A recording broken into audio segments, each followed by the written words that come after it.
YTBC, what's the deal? So I'm still on my college basketball binge. The season just started. Uh, Puerto Rico tip off. Some games were on today. I still get excited about college basketball, man. I still like to watch it. Um, a lot of parity nowadays with college, you know. But some things change, some things stays the same. There's still powerhouse schools around, still doing their thing. The top conferences are still the top conferences. But what I want to discuss right now is the top five point guards in college basketball from the 1990s. Now you can break this down with what they accomplished. Some guys are better pros. Some guys, they kind of fizzled out once they got pro. Um, but let me just do kind of like a honorable mention. And I'm not counting any of the guys that played in the 89 1990 season or any of the guys that played in the 1999 2000 season. Just the guys that played the 91 or the 90 91 season all the way up until the 98 99 season. And at first I thought this was going to be pretty easy, but then once I started doing the list, man, I literally jotted down about 80 names, and then I got that down to about 60 to 50, and then I tried to do like an honorable mention. So let me just do my honorable mention, guys. Corey Alexander, that played for Virginia. I'm going to throw him on there. Randy Woods played for LaSalle back in the day. Terrell Brandon actually played for the Timberwolves too, and Cleveland Cavaliers. Throw him on there. DeJuan Wheat from Louisville. Daron Sheffer, UConn. Travis Best, Georgia Tech. Mateen Cleaves was a national champion at Michigan State. Um, Andre Miller, he was a good point guard for Utah when they had Keith Van Horn. He was about 12 points, about 5 rebounds and 6 assists. Was a good defender. He wasn't a high flyer. Wasn't flashy at all. And he still plays to this day, even in the NBA. Tyus Edney for UCLA. Damon Bailey for Indiana. I hated Indiana. Man. I hated Henderson. I hated Calbert Chaney, and Chaney was a smooth player. But Damon Bailey, Kareem Reed, Rayford Austin, Skip to Malou. I'm going to throw Rayford Austin on there.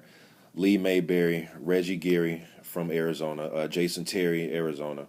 William Avery from Duke. I'm going to go Steve Nash. Greg Anthony, another national champion. Jalen Rose, Fab Five, my favorite college team of the 90s. Chauncey Billups, he was a good scorer at Colorado.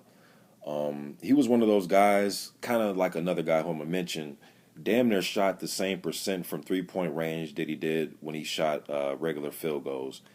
Chauncey Billups one year, I know he averaged 19 points, and he shot like 41% from the field and 40% from three-point land. White Chocolate, Jason Williams used to play for the Florida Gators, played, some of you may remember him more from playing with the Kings when they had Chris Webber and Vlade Divac and all those dudes. He was a good player for Florida. Good point guard. I'll throw him an honorable mention. Stephon Marbury, highly touted out of New York City. Big time point guard. He put up decent numbers at Georgia Tech. Georgia Tech was known for their point guards. From Mark Price all the way to some guys I'm going to mention. But he put up 19 points per game that one year. He shot 45% from the field and 37% from three-point land. Randolph Childress, kind of a forgotten guy. He had that 95 ACC tournament where he was on fire. And he played for Wake Forest. I thought he was a point guard that's kind of forgotten from the 90s. Jacques Vaughn, I threw him on here. He was a winner, man. He wasn't a big-time scorer. He wasn't going to fill it up. We used to make fun of, even though he made it to the pros, when I say make fun of, I don't mean like he's a scrub, but just, we used to just thought this dude always used to dribble with his head down all the time. It was for some reason. But Jacques Vaughn was a good point guard for the Jayhawks back in the day. Steve Francis, Stevie Franchise. He played junior college 2 years, and then he had that 1 year at Maryland, but he was exciting, man. He was exciting. He was kind of giving me that Allen Iverson feel when he was playing for Maryland. He was exciting to watch. I remember he had a big dunk against Carolina when he put the ball around his back and he took off from like the ACC sign and threw it in. Damon Stoudemire was a damn good shooter. He was backcourt mates with what was dude's name? Khalid Reeves. But Damon Stoudemire, Nick Van Exel, Final Four with Cincinnati Bearcats. Bobby Jackson played for the hometown team, the Gophers. The year we went to the Final Four, they took the Final Four away from us because of things that Clem Haskins allegedly did with grades and things like that. Baron Davis, athletic guy, kind of puts me in the mindset of a Steve Francis. I know he had a knee injury at UCLA, but he was a guy that I remember from the 90s. I'll throw him on there. Khalid El-Amin, a hometown guy, national champion, UConn, played at Minneapolis North High School, won 3 straight state championships here. Definitely remember him. He was 2 years older than me, played for Minneapolis North, but he was a good player. UConn, short, caught a lot of flack, man, because of his size. He did go to the NBA. But that dude was that size, kind of chubby, that size since the 10th grade. He was the same player he was in the 10th grade at Minneapolis North that he was at UConn. Now, he may say he wasn't, but just watching him, it was the same player, man. He was that good. Ed Cota, probably the best lob. That used to throw some beautiful lob passes, man, when he played for Carolina, throwing lobs up to Vince Carter and Antoine Jameson, all the high flyers they had. Adonis Jordan from Kansas was another good one. Antonio Davis went to a smaller school, but he was a high draft pick. Kind of like I want to say a Westbrook type, but kind of explosive, could shoot, could fill it up. Mike Bibby, another national champion, good shooter. I thought he had a slow-ass shot release, but it was wet when he let it go. And I'm critiquing these guys compared to each other. I'm not talking about, to the average Joe, but Mike Bibby was another one. Andre Woolridge from Iowa led the Big Ten and was the first person to lead the Big Ten in scoring and assists. I believe that was the 96-97 season. And I know I'm probably forgetting some more guys, but and guys from that 89-90 season, like I said, I'm not counting guys, so I'm not counting guys like, Chris Jackson and I believe Gary Payton played in 89-90. I know Ramel Robinson and Tate George and Travis Mays play for Texas, so I'm not counting any of those guys, man, but going into my top 5, all right? So at number 5, I'm going to go with Jason Kidd. He played for Cal. He was a big-time player. I know coming out of high school, he was number 1. I remember Othello Harrington was number 2 around that time. Harrington ended up playing at Georgetown.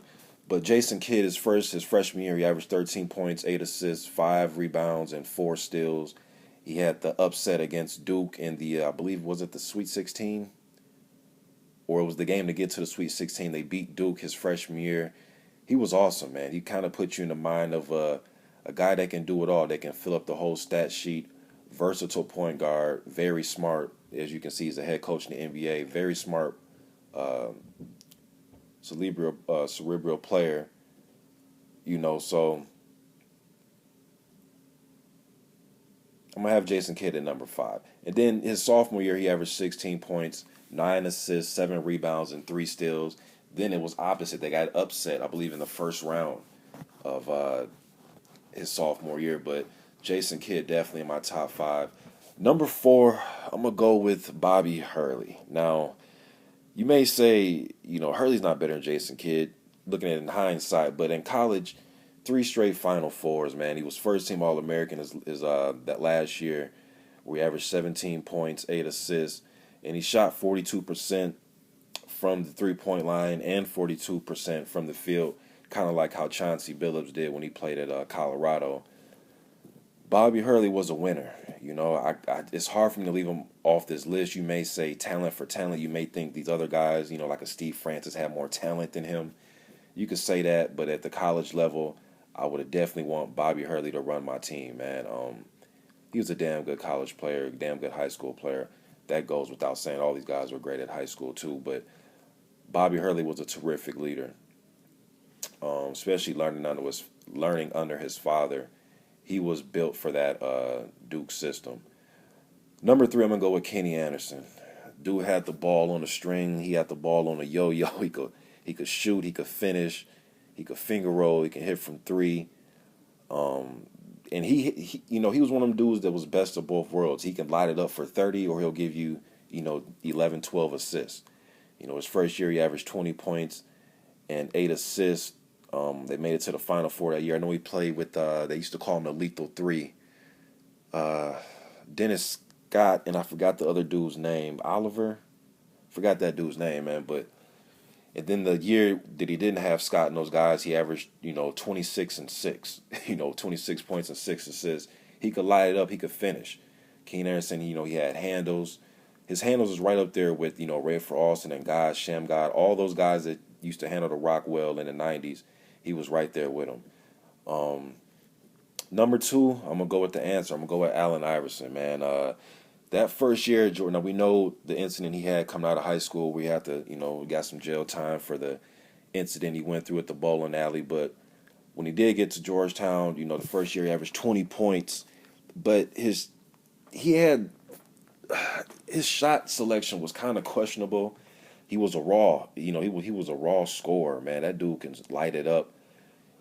We all know about the crossover when he brought that into effect. Not to say he's the first person to have a crossover. You go back to Pete Maravich, and if you want to go, Isaiah had a pretty nice crossover. World Be Free. I mean, we can go on and on. Earl of Pearl Monroe had a good handle.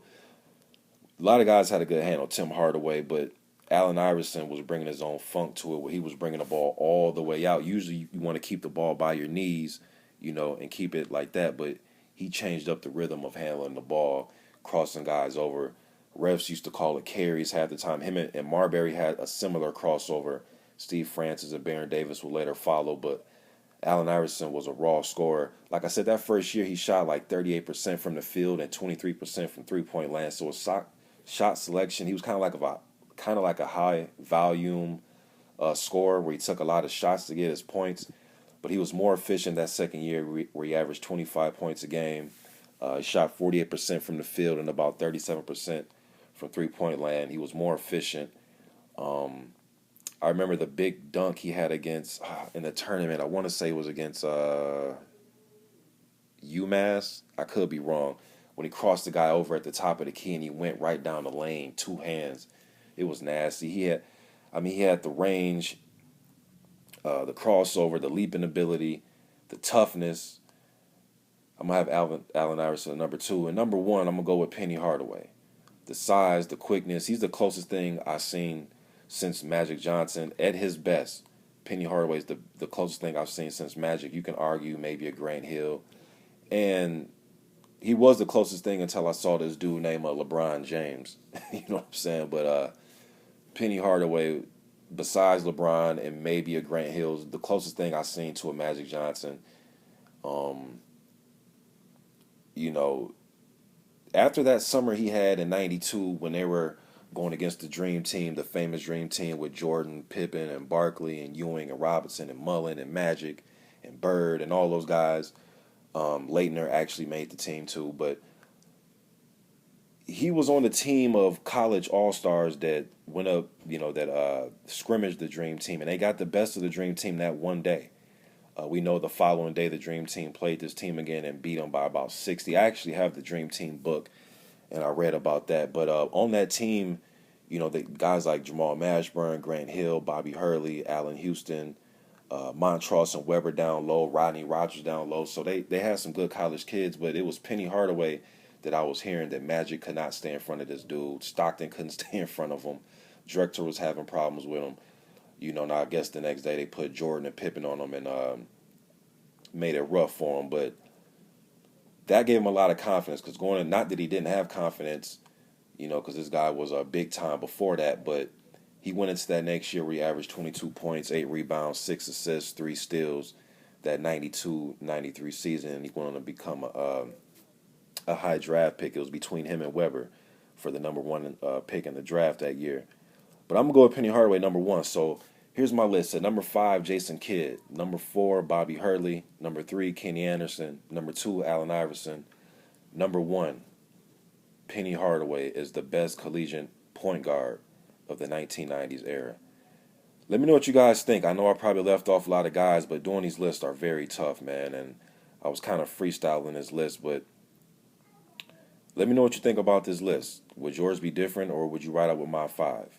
YTBC, I'm out.